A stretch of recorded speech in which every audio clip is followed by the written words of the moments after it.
So you clicked on this video wondering the easiest way how to get a domain shard. So today I'm going to show you the easiest way to get a domain shard in Jujutsu Infinite. So the main ways to get a domain shard is, first of all, the curse market. So I think it's every 6 hours the curse market refreshes. And as you can see, there's plenty of items here. Currently, there's no domain shards, but every 6 hours, it refreshes, which boosts your chances of getting it.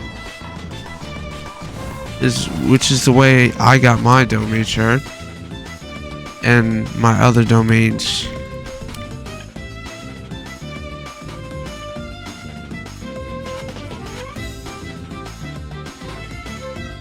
And I got both of these from the curse market. Now the most common ways is usually from fingers or purified cursed hands.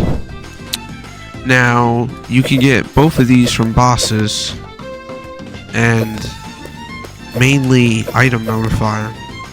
So item notifier guaranteed spawns a demon finger. So if you have item notifier and you wait around the 4-hour mark, it will spawn a demon finger. Almost guaranteed. If not demon finger, you can even get domain shards, maximum scrolls, and even better items. And let's say if you get purified cursed hands, you could trade those for demon fingers. And usually when there's a hand trade for fingers, you will be able to get, next trade will be domain shard for fingers.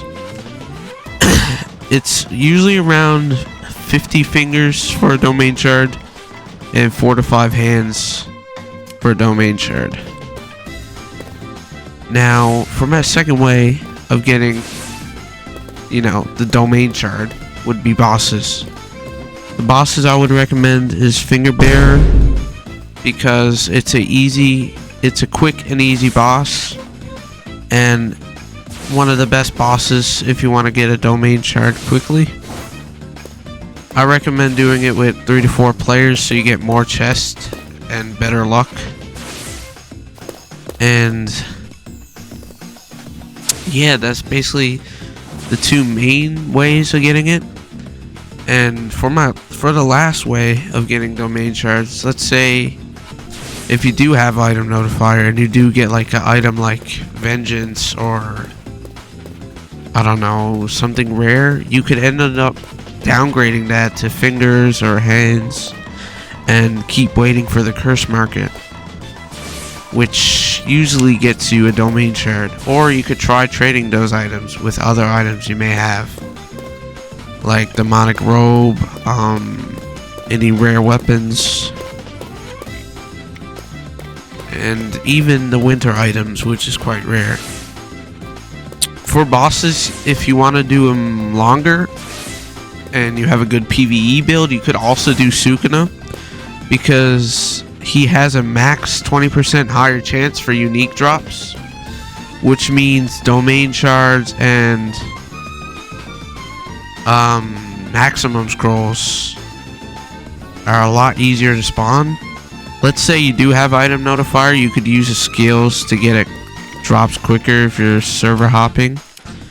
If you have this innate called tool manipulation and Pyrokinesis, you can get drops quicker with these two moves. I'll quickly showcase them.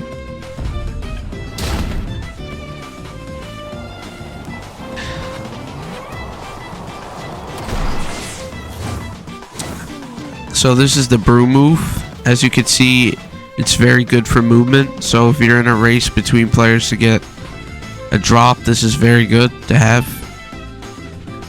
And for the second skill, it's not really good compared to the first one, but it's still a movement skill you could use.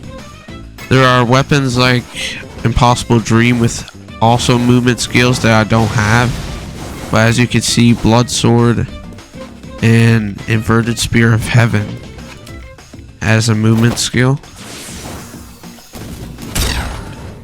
You could also use supersonic dashes, which is a max strength skill. It is really good. It gives you more movement if you hold Q. It performs supersonic dashes. But I'll be using Blood Sword since I like it more than Inverted Spear of Heaven.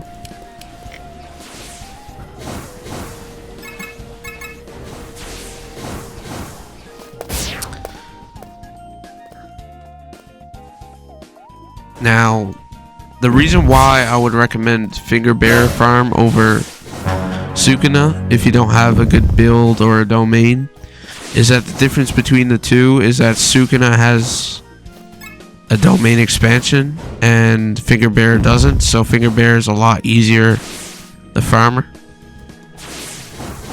while Sukuna has a domain with more HP. But if you do have a good build and good innates, you should be fine.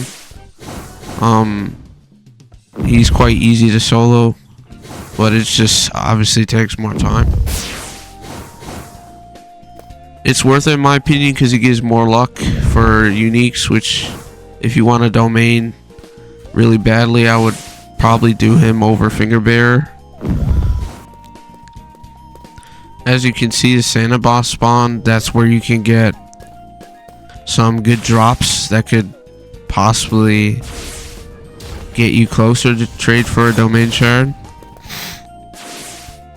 The Santa's boss also spawns around the same time when the item notifier drops an item. Well, when an item spawns. As you can see,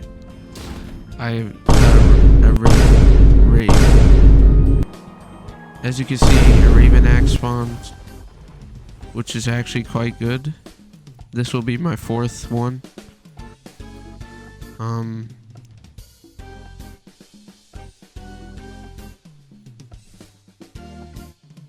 But it's always good to have extra items so you could trade for upgrades like domain shards, maximum scrolls. I think this guy knows it. He has the item notifier as well. I think he'll get it before me as well. He has the Slay, which is also really good for movement, but I don't have that. I bet you he'll get it. I'm not sure. Never mind, he's going the wrong way. Actually, I think he is going the wrong way. I generally don't know where it is. As you can see, there's multiple people trying to get it. That's why the item notifier isn't that good, but I don't know where it is. Oh, I got it. I think I got it. No, he got it. Anyways, that's the end of the video. I hope you guys understand how to get a good domain shard quick. But yeah, basically the best way would be the curse marker, and then I would recommend doing bosses. And then if you have the money, I would go for item notifier, but definitely invest in curse marker as it's probably the best and quickest way.